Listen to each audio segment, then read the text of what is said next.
नमस्कार दोस्तों, स्वागत है आपका एक बार फिर से मेरे चैनल जेन्युइन रिएक्ट के एक और नए वीडियो के अंदर। दोस्तों, पाकिस्तान के अंदर हमले ख़त्म होने का नाम ही नहीं ले रहे हैं। अभी ट्रेन हाईजैक हुआ था और अब मस्जिद में बम फोड़ दिया गया।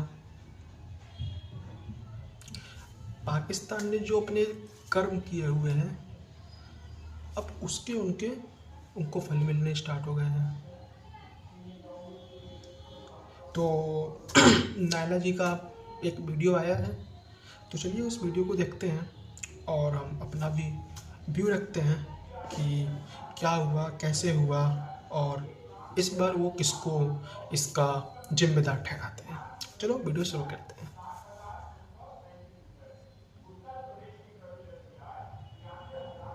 हेलो फ्रेंड, मैं उशाला खान और आप देख रहे हैं नाला पाकिस्तानी नेशनल। पाकिस्तान के मुश्किलात में हर गुजरते दिन के साथ जो है इजाफा हो रहा है। अभी हम जो है कोयटा ट्रेन हाईजैक के सदमे से बाहर नहीं आए थे कि आज जो है जनूबी वजीरिस्तान में जुम्मे की नमाज के वक्त मस्जिद में बम ब्लास्ट होता है और इस दफा जी है ब्लास्ट रिमोट कंट्रोल से किया जाता है। हम दहशत गर्दों को मारने के लिए कोयटा की तरफ भागते हैं तो ये जो है वजीरिस्तान में हमला करते हैं। हम वजीरिस्तान में इनको खत्म करने के लिए भागते हैं तो ये पंजाब में अटैक करते हैं। हम इनकी तरफ पंजाब में भागते हैं तो ये केपीके का रुख कर लेते हैं। इनको मसला क्या है, आखिर जो दहशत गर्द है पाकिस्तान से क्या डिमांड करे? अगर इस वक्त हम अपनी पॉलिसीज की बात करें, दहशत गर्दी खत्म करने की बात करें, तो इस वक्त सबसे बड़ा हमारा दोस्तों जो चैलेंज है वो पाकिस्तान को टेररिज्म से फ्री बनाना है। बलूचिस्तान का बहुत अफसोसनाक वाकया, आज मस्जिद का वाकया, फेस्टिवल है, रमजान है, लोग इस फेस्टिवल को मनाना चाहते हैं, लेकिन जो दहशत गर्द है वो पाकिस्तान के खुल्लम खुल्ला दुश्मन है। किन लोगों के हाथ है चीन के पीछे और दहशत गर्द पाकिस्तान से क्या डिमांड कर रहे हैं? इन तमाम सवालात के जवाब आज की वीडियो में आप सबको मिलेंगे। अवाम की तरफ बढ़ते हैं और जानते हैं उनकी राय। और सोचने वाली बात यह है कि 72 सालों से यही काम इन्होंने एक वर्ड यूज किया कि पाकिस्तान से आतंकवाद को हटाना है। मैम एक बात बताओ, पाकिस्तान में आतंकवाद लाया कौन था? पाकिस्तान में आतंकवाद लाया कौन था? किसने पाकिस्तान में आतंकवाद को शुरू किया था? अमेरिका आया था क्या आतंकवाद लाने के लिए, या चाइना आया था? और ये जो आपके जो हमले हो रहे हैं पाकिस्तान में, इसका जिम्मेदार कौन है? किसने आतंकवादी पाले थे? आपने पाले ना। जिहाद का पाठ किसने पढ़ाया था लोगों के अंदर? जिहाद नाम का जो नफरत है वो किसने भरा था लोगों के अंदर? आपने भरा था। तो जब आपने सारे बीज बोए हैं तो जो उसका जो फल हो रहा है वो कौन काटेगा? आप ही काटोगे। आप कह रही हो कि हम कोयटा की तरफ भागें। आपके देश में सरेआम आतंकवादी घूम रहे हैं। आपकी आर्मी क्या एक्शन ले रही है? इतना ही अगर आप लोगों को दर्द है, इतना ही आपकी आर्मी को दर्द है, आपकी सरकार को दर्द है, तो जो आतंकवादी जो खुलेआम जो घूम रहे हैं, जिनको गिरफ्तार एक्चुअल में करना चाहिए, जिनको एक्चुअल में फांसी पर लटकाना चाहिए, जिनको एक्चुअल में गोलियों से भूनना चाहिए, जिसको एक्चुअल में बम से उड़ाना चाहिए, उसको तो आप लोग खुलेआम छोड़ रखे हो। चाहे वो मौलाना मसूद अजहर हो, हाफिज सईद हो, दाऊद इब्राहिम हो, सारे घूम रहे हैं वो तो। और आपका तो इतिहास रहा है, इतिहास रहा है ना आपका। आपके यहाँ तो आतंकवादी मिलते रहते हैं। ओसामा बिन लादेन कहाँ मारा गया था? चाइना में मारा गया था या अफगानिस्तान में मारा गया था? पाकिस्तान में ही वो भी मिला था। और अब जब वो आपको ठोक रहे हैं तो आप लोग को दर्द हो रहा है। अपनी आर्मी से बोलो आप उसको एक्शन ले, वो लेगी क्या एक्शन? झूठ पे तो झूठ बोली जा रही है। आपके ISPCR कैसे आके बोल दिए कि जी कुछ नहीं, वो तो बस हमारे 30-32 जवान मरे हैं, BLA के हमने 36 मार दिए, हो गई, हमने हालात पे काबू पा लिया है। BLA ने एक प्रेस रिलीज की है जिसमें उन्होंने ये बताया है कि आई थिंक 214 या 15 लोगों को उन्होंने हॉस्टल बना रखा था और सभी को उन्होंने मार दिया, सबको मार दिया। और आपके ISPCR कह रहे हैं कि नहीं, ये तो ऐसा तो कुछ हुआ ही नहीं है। आप अपने आर्मी से पूछो क्यों झूठ बोल रहे हैं वो। जो 214-15 जो आप बॉक्सेस लेके गए थे, इसके अंदर लोगों को ताबूत जो आप लेके गए थे, वो किस लिए लेके गए थे आप? परेड करवाने ले गए थे क्या उसकी ट्रेन से, रिलीफ ट्रेन से? वो परेड पे गए थे क्या? आपको नंबर सबको पता थे और आपको ये भी पता था कि वो जो फ्रीडम फाइटर्स हैं वो मार ही देंगे या मार दिए हैं, और आप अपने लोगों से कह रहे हो कि नहीं ऐसा तो कुछ है ही नहीं, हमने सबको उनको रिहा करा लिया। सबको रिहा करा लिए तो सब है कहाँ? ये बताओ ज़रा, कहाँ है सब वो? जो लोग ट्रेन से बच के आए वो तो खुद कह रहे हैं कि हमने 80 से 90 लाशें हमने देखी हैं ट्रेन के अंदर, डेड बॉडीज पड़ी हुई हैं।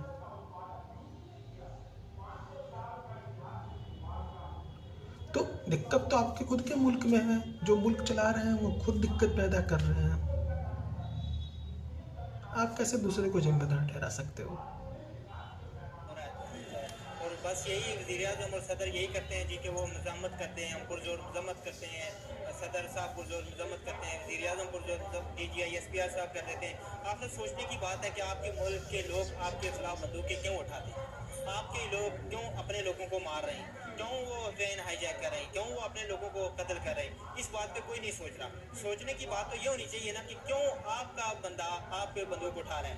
क्यों आपके मुल्क का बंदा आपके मुल्क के बंदों को कत्ल कर रहा है? क्यों मुसलमान को कत्ल कर रहा है? दुकान करवा रहा है? और क्यों हो रहा है ये? इस बातें पे आज दिन तक कोई बात नहीं करता।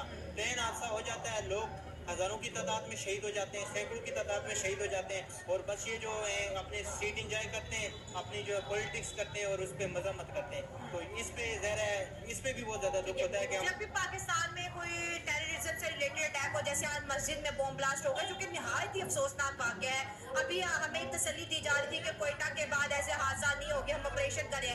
कहा जाता है कि TTP इसमें इन्वॉल्व होती है, पाकिस्तानी नहीं होते TTP आके, या अफगान तालिबान की मदद होती है TTP को, तो वो इस तरह के जो है ना चीजें पाकिस्तान में करते हैं। देखें, अफगान तालिबान भी मुसलमान हैं, आखिर वो बॉर्डर क्रॉस किस तरह करते हैं? वो मवाद कहाँ से लाते हैं? बॉर्डर पे तो हमें होना चाहिए ना, चौकीदार जो है हमें हमारी फौज को होना चाहिए। वो फौज को क्रॉस करके बॉर्डर से गुजरते कैसे? ये सवाल सोचने की बात है। अगर वो गुजरते हैं तो उनके पीछे अफगान तालिबान। आज बहुत दर्द हो रहा है आप लोगों को। मुसलमान है वो तो, फिर भी वो मुसलमान को मार रहे हैं। अब इसके दो पहलू हैं। एक पहलू ये है, जैसा कि मैंने, अगर मेरा पिछला वीडियो देखो कि मैंने इस पर एक बात बोली थी, ये अफगानीज आते कैसे हैं? पहली बात तो TTP आपके मुल्क में बैठा पड़ा है, उनको आने की ज़रूरत नहीं है, वो ठोक रहा है आपको। और जो आते भी हैं, आपकी आर्मी को सब पता है इंटरनली, आपकी आर्मी ने भी खुली छूट दे रखी है कि मारो जनता को। क्यों? क्योंकि आपकी आर्मी को पैसे मिलते हैं, पहला चीज़। दूसरा चीज़, जो आप कह रहे हो कि वो मुसलमान को मारता है, तो वो मुसलमान आपके मुसलमान को मार रहा है तो आपको बहुत दर्द हो रहा है। और जब आपके भेजे हुए आतंकी मुसलमान जब इंडिया के अंदर कश्मीर में आके कश्मीरी मुस्लिमों को मारते हैं, वो फिर दर्द कहाँ चला जाता है? जो आप जिहाद का पाठ पढ़ा के जिन आतंकवादियों को आप इंडिया में भेजते हो, वो आके यहाँ पे 9/11 करते हैं, सॉरी 26/11 करते हैं, मुंबई में हमले करते हैं, निर्दोषों को मारते हैं।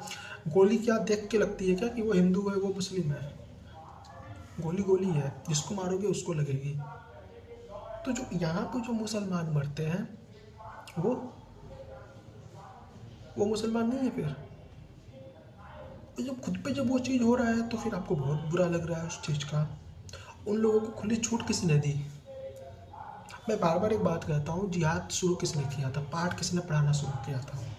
दुनिया में कहीं भी कोई भी आतंकवादी हमला होता है, अगर आप उसका तार गिनना शुरू करोगे ना कहीं से एक तार पाकिस्तान में आके मिल जाता है। आपके पॉलिटिशियन तो झूठ बोलते ही बोलते हैं। आपकी जो आर्मी है अव्वल नंबर की झूठी आर्मी है, अव्वल नंबर की।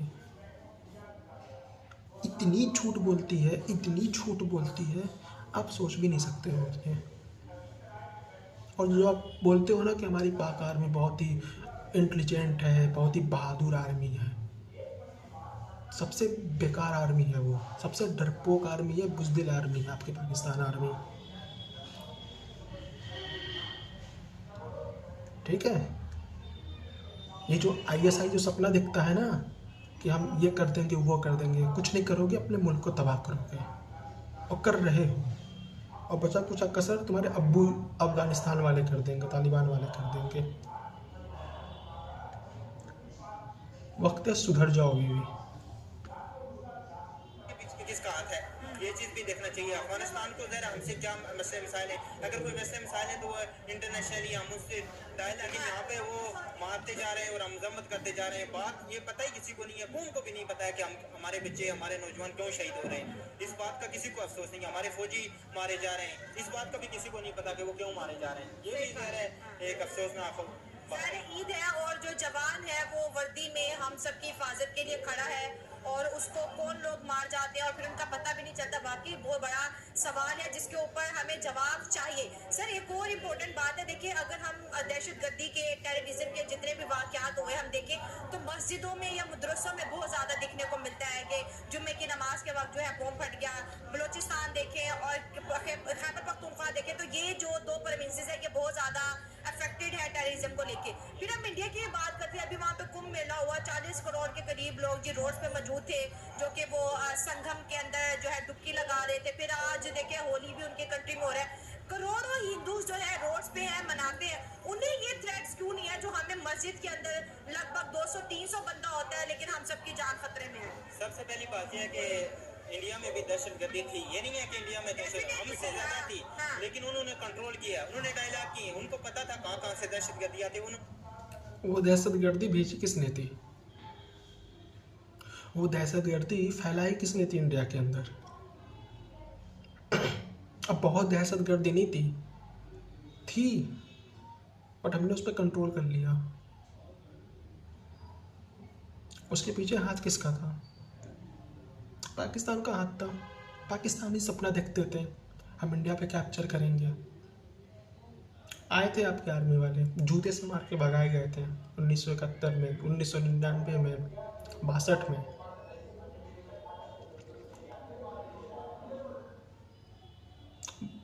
याद होगा आपकी जनरल्स को, पूछ सकते हैं उनसे कैसे कैसे और कहाँ कहाँ जूता मारा गया था उनको।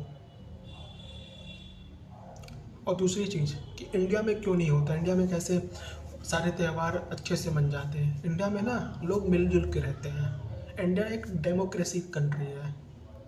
कल अभी होली थी हमारे यहाँ, बहुत धूमधाम से मनी है, और कल ही जुमे की नमाज भी थी।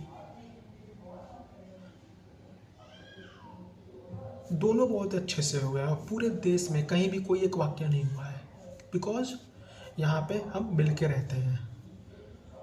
हमारे लिए रिलीजन मैटर नहीं करता, हमारे लिए कंट्री मैटर करता है। मैं बहुत सारे पाकिस्तानी जो यूट्यूबर्स को देखता हूँ, वो लोगों से पूछते हैं कि आपके लिए फ़र्स्ट इंपॉर्टेंट क्या है, आपका देश इंपॉर्टेंट है या आपका रिलीजन इंपॉर्टेंट है। वो कहते हैं हमारे लिए हमारा रिलीजन इंपॉर्टेंट है, हम कहते हैं हमारे लिए हमारा देश इंपॉर्टेंट है। उसके बाद रिलीजन आता है, कंट्री फर्स्ट है हमारे लिए। देश की इज्जत से बढ़ के कुछ नहीं है, और वो चीज़ आपके पाकिस्तान में, आपके पाकिस्तान के लोगों के अंदर नहीं है, इसलिए वहाँ पे ये चीज़ें होती हैं। आप वहाँ पे अल्पसंख्यक को तो छोड़ दो, आपके मुसलमान ही मुसलमान सेफ नहीं है। चलो मैं बलूचिस्तान को छोड़ देता हूँ, आप इस्लामाबाद चले जाओ, आप लाहौर चले जाओ, एक पंजाबी दूसरे पंजाबी के मस्जिद में बम फोड़ देता है ले जाके। ये तो आपके मुल्क के हाल है।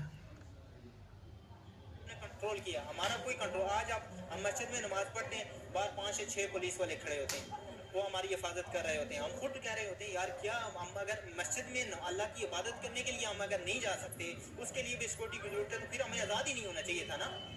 तो फिर तो वही बेहतर था, अंग्रेज होता और वो हमारे ऊपर कब्जा कर लेता। उसने भी हमें यही पाबंदी करनी थी ना, हमारे मजहब के ऊपर हमारे पाबंदी लगा, बाकी खाना पीना तो उसने भी देना था। तो ये बड़ी खौफनाक सूरत हाल है। और देखा हमारे फौज के जो जवान हैं, जो सिपाही हैं, खुसूसन सिपाही हैं, वो बेचारे जगह जगह शहीद हो रहे हैं। और आज भी ट्रेन हादसा जो हाईजैक हुई है, वहाँ पे भी देखे हमारे जवान शहीद हुए हैं और हमारे लोग भी शहीद हुए हैं, और वो जो दहशतगर्द थे वो भी शहीद हुए हैं। पता ही नहीं लग रहा मुसलमान को मारा है, ये पता ही नहीं लगा शहीद कौन है, मुर्दार कौन है, कोई समझ ही नहीं आ रही है इस टाइम कि क्या हो रहा है इस मुल्क में। और पिछले काफ़ी अरसे से अमन रहा है, तो पिछले 5-6 साल से अमन था, ये इस साल दोबारा ये शुरू हुआ है, तो इसमें ज़रा पॉलिटिक्स ये गेम ज़रा उन्हीं की है और उनको इस बारे में सोचना चाहिए और कोई भी नहीं सोच रहा। बात दरअसल ये है कि ये हमारी हुकूमत को सोचना चाहिए। अभी जो जाफर एक्सप्रेस ट्रेन का वाक़या हुआ है, इसमें मेरे गांव का कांस्टेबल शहीद हुआ है नईम, आज 6 बजे इसका जनाजा था। ये हमारे मुल्क में पहले काफ़ी अर्से पहले ये वाक़यात होते रहे हैं, अभी दोबारा से फिर शुरू हो गए हैं। इस पर थोड़ा सा कंट्रोल होना चाहिए। जवान लड़का था मेरे गांव का नईम। और सर कंट्रोल करेगा कौन आपके मुल्क में इन सब चीज़ों को? जनता तो सो रही है। जनता तो कभी भी अपनी सरकार से, अपनी फौज से नहीं पूछती है, बताओ रीजन बताओ मुझे, क्या हुआ, क्यों हुआ। और सरकार पैसे बाहर कमा रही है और फौज इंसेंटिव लेती है। तीनों लोग तो बिजी हो आप लोग, तो पूछेगा कौन सवाल ये? क्या आपकी फौज या आपकी सरकार ने कोई ये स्टेटमेंट, इस तरह का कोई स्टेटमेंट जारी किया कि हम वहाँ पे जाके हम बात करते हैं बीएलए से, हम टेबल पे बैठते हैं, बंदूकें साइड में रखते हैं, हम बात करते हैं, हल निकालते हैं उसका? आपके यहाँ तो ये होता है गला काट दो, जिहाद कर दो, बम फोड़ दो, ये आपके यहाँ होता है। आप ही के जो अभी पीसीबी चीफ हैं और जो आपके गृह मंत्री हैं, उनका एक बयान एक आया था बहुत कुछ टाइम पहले, ये बलूचिस्तान वाले कुछ नहीं है, उनको तो हमारे पंजाब का एक एसएचओ सबक सिखा देगा, शायद एक चाटा मारेगा तो होश ठिकाने आ जाएगा, ऐसा कुछ उन्होंने बोला था। क्या हुआ? आ गया होश ठिकाने उस पंजाब के लोगों को और उसको नकवी को? कहाँ गया हुआ एसएचओ? अभी तक एसएचओ वो पैदा नहीं हुआ क्या दुनिया में? अगर पैदा हो तो जरा भेजो पीएलए के पास, जो एक एसएचओ तो जाने वाला था। भाई इतने दिन हो गए तो कोई एसएचओ नहीं पैदा किया अभी तक पाकिस्तान ने ऐसा। ऐसी ज़रूरत पड़ गई कि आर्मी को भेजना पड़ रहा है, और वो आर्मी भी जाके तो 115 लोगों को बचा नहीं पाई। काहे कि फिर आर्मी, ऐसी आर्मी के ऊपर लानत होनी चाहिए आप लोगों को।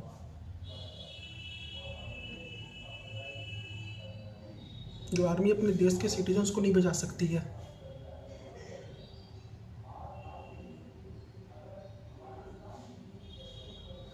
तो ये डिफरेंसेस है, आप कह रहे हो, लेकिन बात करने वाला कोई नहीं है यहाँ पे, आपसे पूछने वाला कोई नहीं है। मीडिया तो चुप रहती है, उर्दू में बस बकबकाते रहती है मीडिया। आवाज़ तो उठाओ पहले, और अगर सोच समझ के आवाज़ उठाना, मेरे कहने पे मत उठा लेना। अगर आपने फौज के खिलाफ आवाज़ उठाया तो अगले दिन आप नज़र भी नहीं आओगे, ये भी ध्यान रखना इस चीज़ का, ठीक है? आसिफ मुनीर छोड़ेगा नहीं, बेवड़ा आदमी है वो, पी के गांजा पड़ा रहता होगा कहीं कोने में। क्या उम्र थी उसकी? उसकी एज थी 25 ईयर। तो घर का सबसे छोटा बच्चा था और इधर वो ड्यूटी अंजाम दे रहा था, तो ऑपरेशन के लिए गया और आज शहीद हो गया था। सर आप क्या समझते हैं बलूचिस्तान का क्या इशू चल रहा है जो है हुकूमत के साथ? अपने मुतालबात मनवाने का दूसरा भी तो रास्ता हो सकता है, इंसानी जानों को मारना, सिक्योरिटी फोर्सेस के लोगों को मारना, वो भी तो हम जैसे नौजवान है, किसी माँ के बेटे हैं, और ये सब चीज़ें क्यों हो रही हैं? मैम देखिए ना, ये जो टेररिज्म है ना, ये ना इशू बना रही है छोटी छोटी बातों का, और बता रही है कि ये हम पे ज्यादती हो रही है, हम इसका बदला। अच्छा नायला जी, एक बात बताइए, जो ये फौज के लोग जो मरे हैं वो किसी माँ के बेटे हैं, बहुत दुख हो रहा है आपको।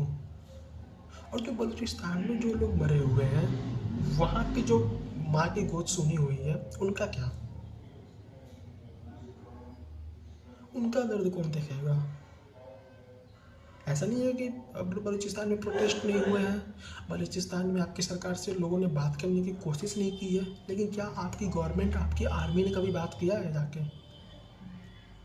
जब जब बात करने लोग गए हैं ना, आपकी आर्मी ने जवाब में गोलियां चलाई हैं, बात नहीं हुआ है। और बलूचिस्तान के लोगों ने बहुत बार कोशिश की है कि जो हमारे मसले हैं वो आपस में बैठ के हम ख़त्म करें, लेकिन आपके सरकार और आपके आर्मी की तरफ से कुछ ऐसा कोई रिस्पॉन्स नहीं आया। तब जाके आज उन्होंने ये कदम उठाया है, और वो अपने हक की लड़ाई लड़ रहे हैं वहाँ पे, वो अपने हक की लड़ाई वहाँ पे लड़ रहे हैं, वो फ्रीडम फाइटर्स हैं। और वो सबको भी नहीं मार रहे हैं, सिर्फ पंजाबियों को मार रहे हैं जो पंजाबी पाकिस्तानी हैं। क्यों? क्योंकि सबसे ज़्यादा वही वहाँ पे जाके उत्पात मचाते हैं। अभी जिनके लिए आप रो रहे हो ना, रेपिस्ट है वो,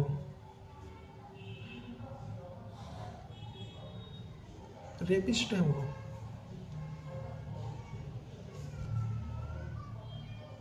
थोड़ा बलूचिस्तान में भी जाके देखो, वहाँ पे लोग को क्या हाल उन्होंने कर रखा है, लेकिन वो आप लोगों को नहीं दिखेगा। उन्हीं के रिसोर्सेज से आपके घर में चूल्हा जलता है, गैस आती है, कोयला आता है, लाइट आ रही है, और उन्हीं की कोई वैल्यू नहीं है आपको। बल्कि होना ये चाहिए कि पहला हक उनको उस पर मिलना चाहिए, लेकिन वहाँ तो सड़कें तक नहीं बनी हुई हैं। और बड़ी दुख हो रहा है आपको, ये तो आपके मुल्क का हाल है। खैर, उम्मीद करता हूँ आपको वीडियो पसंद आया होगा। मिलते हैं नेक्स्ट वीडियो में, तब तक के लिए नमस्कार, जय हिंद।